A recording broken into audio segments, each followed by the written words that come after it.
Welcome to Business Book Daily. Today I'm breaking down a book about wealth, inequality, and why ownership matters so much in modern economies. I'll cover the big idea, the practical business lesson, and three sharp insights you can use right away.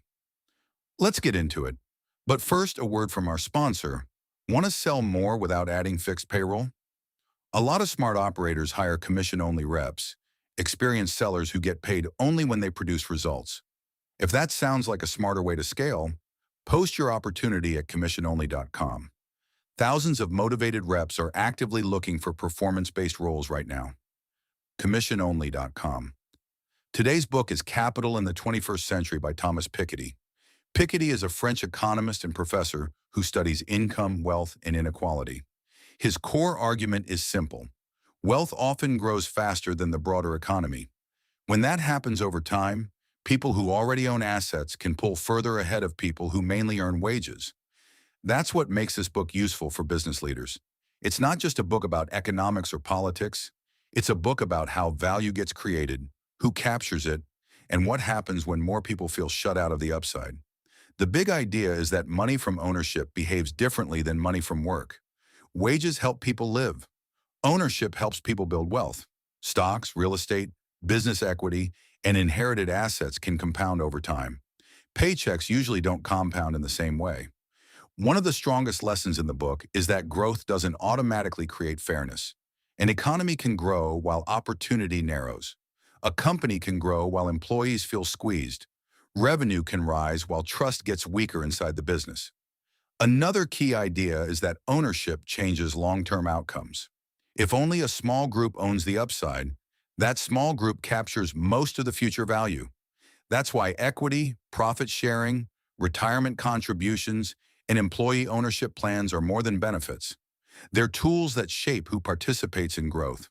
The book also shows why inequality can become a business risk. If too much wealth concentrates at the top, customers may have less spending power. Employees may feel less loyal. Regulators may step in. Public trust can erode. A company that ignores inequality may be ignoring future demand, retention, and reputation risk. There's also a clear warning about hidden systems. A business can look successful on paper, while the people inside it feel the system is unfair. If promotion rules are unclear, pay decisions feel random, or opportunity depends on informal access, resentment builds quietly. Another important idea is that transparency improves trust. People don't need every private detail, but they do need to understand how rewards are earned. Clear pay structures, promotion criteria, bonus rules, and ownership opportunities make a company easier to believe in.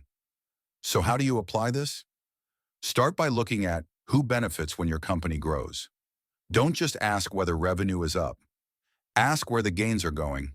If most of the upside goes to a small group of owners, executives, or investors, the business may be creating quiet resentment even while it looks healthy. Next, connect growth to contribution. That can mean profit sharing, equity, stronger retirement contributions, long-term bonuses, or clearer paths into higher value roles. The goal isn't to make every reward equal. The goal is to make the system feel understandable and earned. Then look at your customers.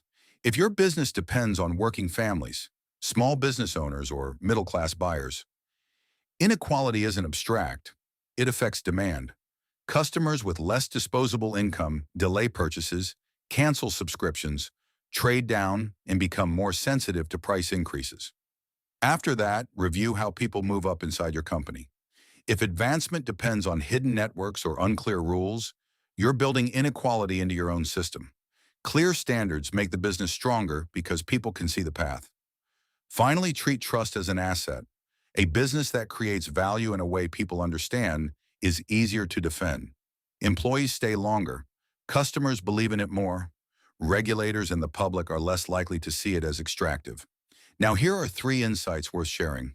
First, growth does not automatically create fairness. An economy can expand while opportunity narrows. Second, the biggest divide in business is often not talent versus effort.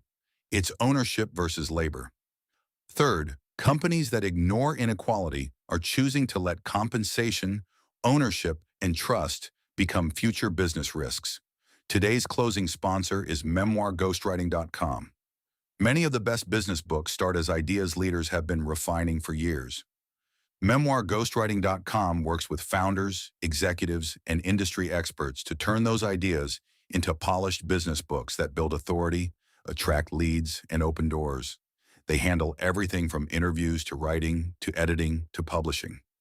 If there's a book in your head that should already be helping your business, learn more at memoirghostwriting.com.